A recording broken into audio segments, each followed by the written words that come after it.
बुलेटिनमध्ये स्वागत। बातम्या बघूयात आपण। मुंबईकरांना पाणी पुरवठा करणाऱ्या जलवाहिन्या आता इतिहास जमा होणार आहेत। कशेळी ते मुलुंड जकात नाक्यापर्यंत आता भूमिगत जलबोगद्यातून मुंबईला पाणी पुरवठा करण्यात येणार आहे। भातसा धरणातून मुंबईला पाणी पुरवठा केला जातो, मात्र या भागात असलेल्या पाईपलाईनमुळे अनेक विकास कामांना, गृहसंकुलांना अडथळे निर्माण होत आहेत आणि यावर तोडगा म्हणून कशेळी ते मुलुंड जकात नाक्यापर्यंत भूमिगत बोगदा तयार करण्यात येणार आहे। या बोगद्याकरता तब्बल 2896 कोटी रुपये खर्च करण्यात येणार आहेत।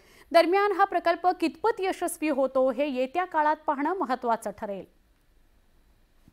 भातसा धरणातून ज्या पाईपलाईन जातात आणि त्या पाईपलाईन मधून मुंबईला पाणी पुरवठा होतो, त्या पाईपलाईन ठाण्यातल्या बहुतांश अनेक भागातून जातात आणि त्यामुळे इथे हे अशा प्रमाणात आपण जर पाहिलं तर मोठ्या प्रमाणात जागा जी आहे ती व्यापली गेलेली आहे।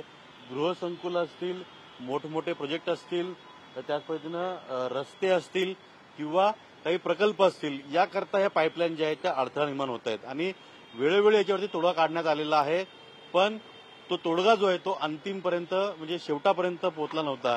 पण आता मुंबई महानगरपालिकेच्या जल अभियंता या विभागाकडे एक अंतिम प्रस्ताव आलेला आहे आणि त्याला मंजुरी देखील मिळालेली आहे। या मुंबई महानगरपालिकेला भातसा धरणातून या पाईपलाईनद्वारे पाणी पुरवठा केला जातो, त्या ज्या पाईपलाईन्स आहेत त्या आता भूमिगत केल्या जाणार आहेत।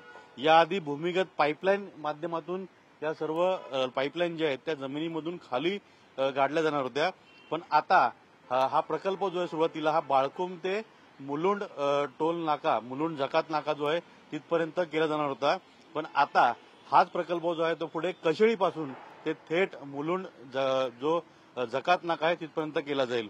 जवळपास 2896 कोटी रुपये खर्च करून या सर्व पाईपलाईन ज्या आहेत त्या भूमिगत गाडल्या जाणार आहेत, पण पाईपलाईनच्या ऐवजी भूमिगत मोठ्या प्रमाणामध्ये बोगदा तयार केला जाणार आहे, ज्याचा 4.5 मीटरचा व्यास असेल आणि जलबोगद्यामुळे योग्य दाबाने पाणी पुरवठा होईल।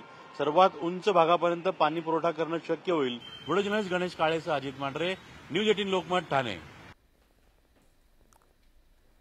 बुलेटिनमध्ये इथेच थांबतो आहोत। ताज्या बातम्यांसाठी पहा फक्त न्यूज 18 लोकमत।